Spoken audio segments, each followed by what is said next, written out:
Hello everyone, আজকের ব্লগটা শুরু করছি আমি এখন রাস্তা থেকে। কারণ আজকে হলো নীলরাত্রি, সকাল সকাল যাচ্ছি বাজারে, তাই ঘুম থেকে উঠে ফ্রেশ হয়ে একেবারে যাচ্ছি বাজারে যাচ্ছি। আমি যেহেতু আজকে একটু নীলরাত্রি বার করেছি, সেই জন্য টুকিটাকি কিছু ফুল ফল এইসবই কিনতে যাচ্ছি। চলো সেগুলো কিনতে থাকি আর তোমাদেরকে আমি বলি। আমি না এই প্রথমবার বার করছি, তাই ঠিকভাবে জানি না কী কী লাগে, তবু নিজের মতো করে ঘরেই শিবলিঙ্গ রয়েছে, তাতেই জল ঢালবো, তাই নিজের মতো করেই একটু বাজার করলাম, সেটাকেই পুজো করব। চলো আমার না বাজার হয়ে গেছে, এখন আমি যাচ্ছি বাড়ির দিকে। বাড়িতে গিয়ে তোমাদের সাথে একবারে কথা হচ্ছে। তোমরা হয়তো ভাবছো আমি কেনই প্রথমবার নীলরাত্রি করছি। আসলে একবার আগেও করেছিলাম, তখন বিয়ের আগে করেছিলাম, তখন ঠিক করতে পারিনি, শরীর খারাপ হয়ে গেছিলো, সেই জন্য আর কোনো সেইভাবে বার করা হয়নি। তাই আর এই বছর মন ইচ্ছে হলো, তাই আমি বার করেছি।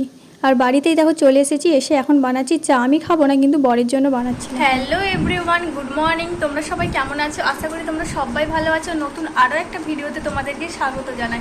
তোমরা প্রথম থেকে শেষ পর্যন্ত ভিডিওটা দেখতে থাকো। আই হোপ আজকের এই ভিডিওটা তোমাদের অনেক ভালো লাগবে। আজকে হলো নীলরাত্রি, শুক্রবার 12ই এপ্রিল। চলো ভিডিওটা তাহলে শুরু করা যাক। তোমরা এই দেখো এখন আমি স্নান করে একেবারে চলে এসেছি। বাজার যখন গেছিলাম স্নান করে যাওয়া হয়নি, তাই এসে স্নান করে নিয়েছি। আর এখন ওটাই বলছিলাম যে এই প্রথমবার আমি নীলরাত্রি বার করছি, ওটাই আর কি তোমাদেরকে বলছিলাম। আর আমি খাবো না তো কী হয়েছে, বর আছে, তার জন্য তো রান্না করতে হবে, সেই জন্য তার জন্য রান্না করব। আর এই দেখো আমার রান্না হয়ে গেছে, আর তাকে খেতেও দিয়ে দিয়েছি, ওর খাওয়া হয়ে গেছে। 2000 years later. ওর খাওয়া দাওয়া হয়ে যাওয়ার পরে আমি ফ্রেশ হয়ে নিয়ে সব কিছু এখানে জোগাড় করে নিয়েছি। এখানে না বেশি কিছু জিনিসপত্র নেই, তাই যা আছে সেটা দিয়ে করে নিয়েছি। তারপরে এই দেখো আমার পুজো হয়ে গেছে। এটা আর কি বা দেখাবো, নিজের মতো করে ফুল দিয়ে করেছি, সেই জন্য আর কি। চলো তোমরা দেখে নাও।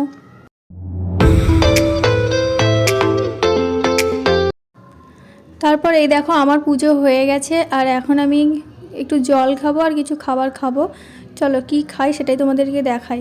এখানে আমি একটু তরমুজ আর কলা কেটে নিয়েছি, এটাই আমি এখন খাবো।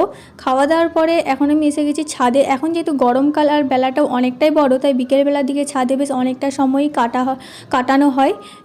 তারপরে যে ছাদে ঘোরাঘুরি করছিলাম, নিচে এসে আর কোনো ভিডিও করিনি, একেবারে রাত্রিবেলা তোমাদের সাথে দেখা হবে।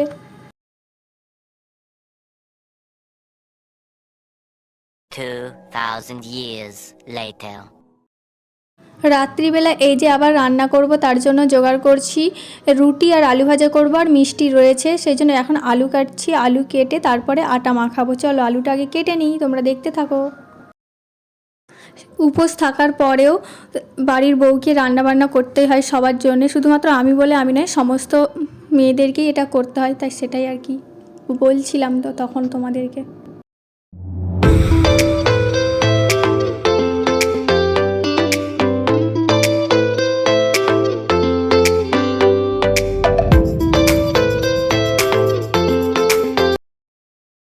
এখন আমি রুটি বানানোর জন্য আটাটা মেখে নেবো। প্রথমে না যে ভুল করে আমি ময়দা নিয়ে নিয়েছি, তাই ওটা আবার রেখে এসে আবার এই যে আটা নিয়ে এলাম। চলো আটাটা এখন আমি একটু মাখিয়ে নিই রুটি বানানোর জন্য।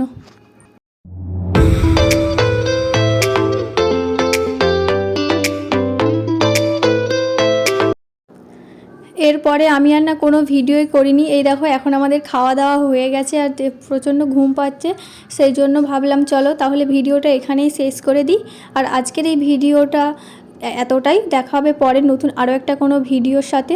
তোমরা নীলরাত্রির দিন কেমন কাটালে সেটা অবশ্যই কমেন্ট করে জানিও, আর ভালো লাগলে like comment share and subscribe করে দিও। সবাইকে জানাই টাটা অ্যান্ড গুড নাইট।